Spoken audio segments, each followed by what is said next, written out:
तो मैं अपनी बात शुरू करूं। जैसा कि आप देख रहे हैं कि समाज में आसपास के क्षेत्र में सभी जगह इस बीमारी का कोप बहुत पराकाष्ठा पर है।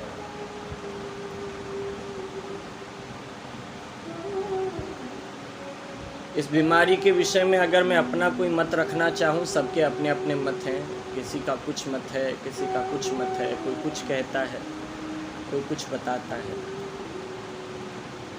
दुर्गा सप्तशती के अंदर,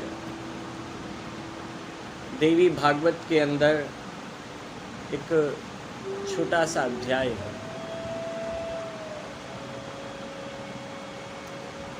एक राक्षस का वर्णन है और उस राक्षस का नाम क्या है? रक्त बीज। सुना है आपने?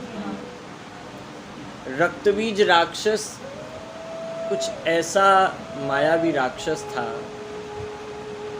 कि महाराज उससे सभी देवता परास्त हो गए थे। देवता क्यों परास्त हो गए थे? क्योंकि उसने ऐसा वरदान पाया था, जैसा कि नाम से ही पता चलता है, रक्त बीज। जब उसके शरीर पर कोई आघात, कोई शस्त्र से आघात किया जाता, तो उसके शरीर से जब कोई रक्त की बूंद निकलती और वह रक्त की बूंद भूमि पर गिरती, तो एक और रक्त बीज पैदा हो जाता था। बहुत ध्यान से अगर बारीक दृष्टि से देखेंगे तो ये वायरस आपको ऐसा ही दिखता है। जिसको अंदर एक का स्पर्श किया तो उसके भीतर भी रक्त बीज रूपी राक्षस पैदा हुआ, दूसरे का स्पर्श किया तो उसके भीतर भी, तीसरे का स्पर्श किया तो उसके भीतर भी। हमारे पुराणों में हमारे महात्माओं ने छोटे छोटे संकेत दिए हैं, जिन संकेतों को हमें समझना चाहिए। रक्त बीज को मारने के लिए बड़े से बड़े देवता ने प्रयास किया, लेकिन कोई भी रक्त बीज को समाप्त नहीं कर पाया। आज भी बड़े से बड़ा व्यक्ति, बड़े से बड़ा उद्योगपति क्यों ना हो, बड़े से बड़े पैसे वाला व्यक्ति क्यों ना हो, लेकिन जो इस वायरस की चपेट में आता है, सो वायरस उसको लेकर चला जाता है। जबकि एक भ्रांति बहुत अधिक है, जैसा कि अभी माता जी भी बता रहे थे, ये भ्रांति ही है कि कोरोना वायरस व्यक्ति को 24 घंटे श्वास नहीं लेने दे रहा है या 24 घंटे जीने नहीं दे रहा है, लेकिन ये केवल एक भ्रांति है। कोरोना वायरस के अंदर 99% मामले घर में रहने से और उसके नियमों का पालन करने से ठीक हो जाते हैं। केवल 1% ऐसा भाग है जिसमें व्यक्ति की जान पर बन जाती है, केवल 1%। इसीलिए मैं आपसे कह रहा हूं कि डरने वाली बात नहीं, लड़ने वाली बात है। और महाराज, मैं आपको एक और बात कहता हूं, इसमें आप लोगों को ज़्यादा दिक्कत परेशानियां होनी भी नहीं चाहिए। ये हमारे यहाँ पुराने समय से चलती आ रही परंपराएं हैं, जिसका पालन आज आपसे ज़बरदस्ती कराया जा रहा है, क्योंकि पहले आप इसको छोड़ चुके हैं।